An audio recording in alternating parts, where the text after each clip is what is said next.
Hello, listeners. It's your host, Bella, and this is Day Thoughts, a podcast where I break down and share my opinion on deep topics I find myself contemplating throughout the day. Day Thoughts is centered around open conversation and unique perspectives from both myself and guest speakers about various subjects like mental health, spirituality, and self-help. You can expect to see new episodes available for streaming every Friday. For the next 3 weeks, we will be exploring the topic of self-love in my self-love series, Loving You. This is episode 6. Stay tuned.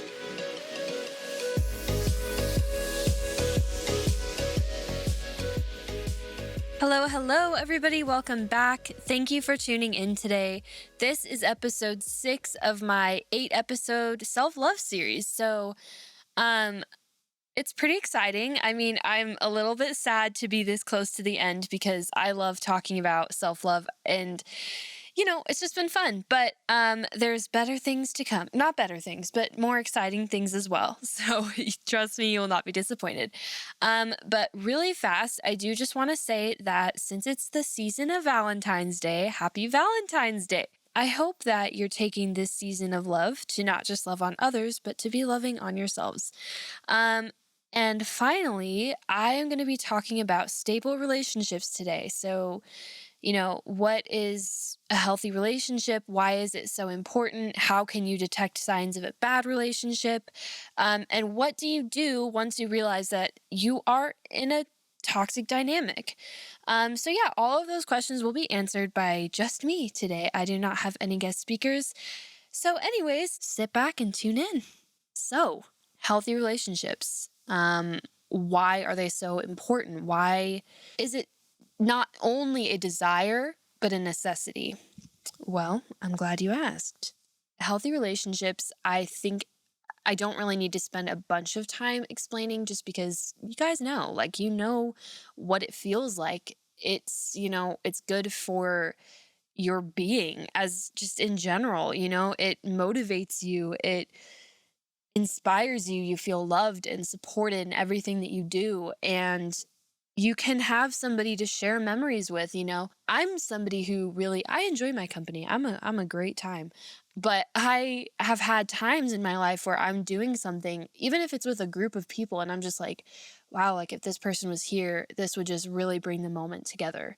And to have somebody like that in your life, that is such a blessing because, once you find the person, and I guess person or multiple people in your life that you just love to be around and you thrive with them and you guys have a good time and you have similar hobbies and desires and passions and you guys just motivate each other, that is just, there's nothing that compares, So that is a huge part. I think in the era of COVID, we are not designed to be alone. As human beings, we are created for relationship. Even introverts, and I consider myself closer to being an introvert than I am an extrovert. I'd say I'm kind of in the middle. I jump back and forth from day to day. I'm an ambivert, that's the word.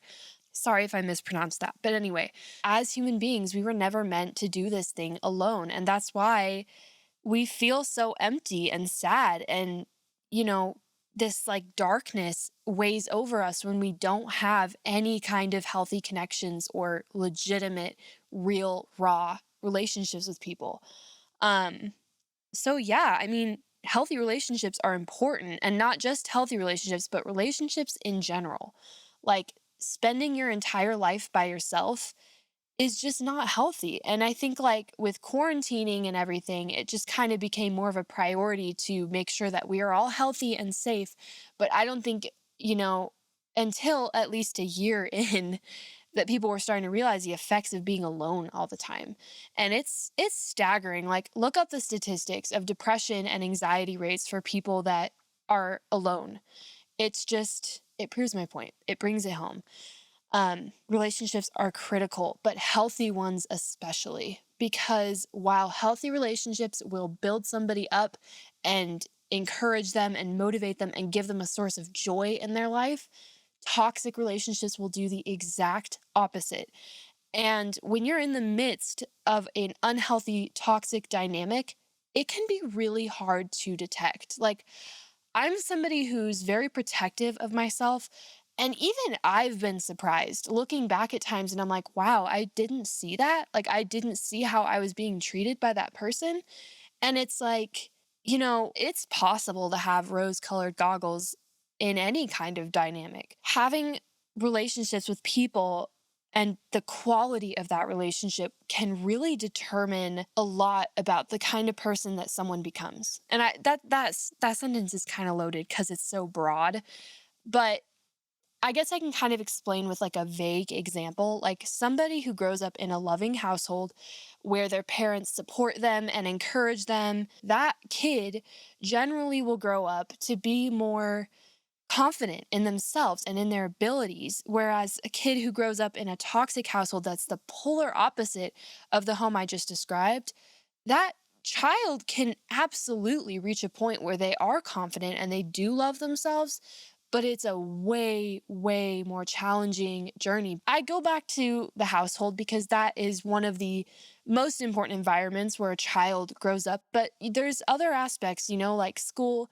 who you're surrounded by socially, and there's so many different things that I think contribute to the kind of person that somebody is. But at the end of the day, we are the product of the way we've been treated. And I hope what I'm saying is making sense. Relationships play a big role in who we are, is what I'm trying to say. And that's why this is in the self love series, because I am giving advice on ways to love yourself. And part of that is surrounding yourself with the right kind of people. But ultimately, when you are surrounded by people that don't love you, don't care about you, mistreat you, talk about you behind your back, if you can't trust them and it's just this controlling, manipulative, I could go on and on. I can make a whole list. But when you're in that kind of relationship with somebody and you're stuck in that little dynamic, it affects you on so many levels. And the sucky thing is, once you finally realize, okay, this is not healthy, I need to get away. Like, I need to distance myself from this person. Or potentially, I hate to say cut them off because that sounds so like, oh, like I'm ghosting them on social media, I'm blocking them, or, I don't mean that in like a mature manner with a sit down conversation, possibly, if that's safe.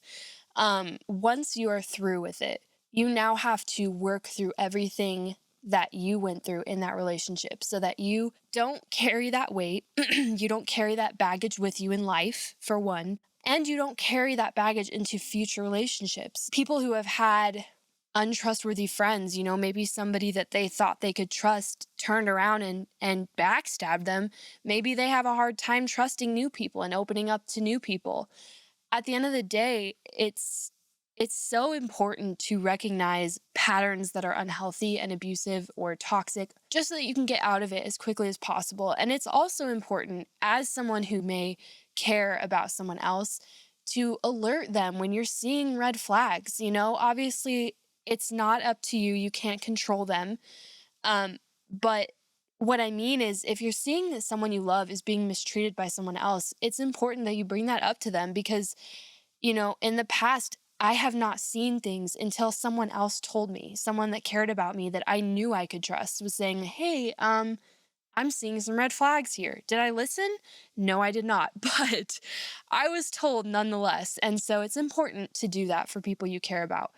But I kind of already talked about signs of a unhealthy relationship dynamic, but just to kind of make it easier, like note taking, I guess.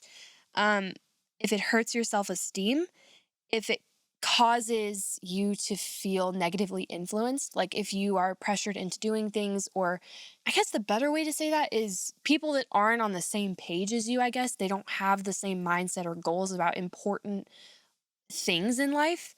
Um, if your mental health struggles, if you feel depressed and anxious around somebody or because of somebody, and, you just get this overwhelming sense that this person does not care about you, they do not have your best interest at heart. Maybe you feel like they're controlling you or lying to you or anything like that. These are major red flags. These are not typical feelings in a healthy relationship. And I'm saying it because it can be easy to dismiss things and say, well, this person's always been good to me. It's just lately they've been this. And I'm not going to say people don't make mistakes. I've made more mistakes than I could ever count. But I'm just saying, a pattern is different than a mistake. And that is so important to understand. Address it early and deal with it early and trust your gut feeling. You were given a conscience and a gut feeling for a reason. Listen to it. If something is telling you that something is off, trust that. How can you tell if you're in a healthy one? What if you've never really had that close friend before, or that significant other that you think maybe they're the one, and you're like wondering, okay, well, how do I know when I've found that? From my experience, it is good for your mental health. You feel energized, you feel happy, and in a good way. Like you want to see them. They motivate you and push you to be your best. They're always there when you need them. It's a mutual care and support for each other. That is a good sign. That is a green light, green flag. We love that. Someone that's pushing you to be better, that's a good thing. Someone that's honest with you. Obviously, like if I left the room today, I don't have a doubt in my mind that this person would not say one thing about me. If they say something to me, if they come to me in confidence, I can trust that their word is their word. That again, huge, huge. And I said previously, like it is kind of important. I mean, politics and that's not what life is about, but it does help when you are on the same page with somebody and you guys kind of share a wavelength, because it can be very challenging at times if you guys have serious political views, serious religious views, and someone does not share that with you. Is it possible to have a healthy relationship with someone that you don't agree with on most things? Absolutely. But is it more challenging and probably not incredibly beneficial to only have people like that in your life? You get what I mean. But at the end of the day, I've talked about what does a bad, unhealthy relationship look like? And so now you can maybe see the signs better. You probably already knew this stuff. Ultimately, what do you do once you see this? You catch it, you're like, okay, this is not healthy. It's important to make sure that no matter what, no matter how badly this person has treated you, you do not disrespect them. If you want to come out on top, if you want to come out the bigger person, you're not in control of them. At the end of the day, you're only in control of yourself. So if you're having a sit-down conversation with them to tell them, hey, this isn't working out, I need to break this off, fine, do it. But do it respectfully. And no matter how they react, don't allow yourself to entertain that, and that way you don't have to look back with regrets, because I can't think of a single relationship in my life, current or past, that I don't regret anything I've ever done.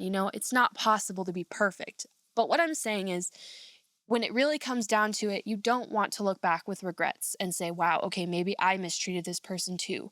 Because in that case, it can be tricky to leave a situation that's not healthy when there's something that somebody can hold over your head. At the end of the day, that's not an excuse. It's not like, oh, you're right.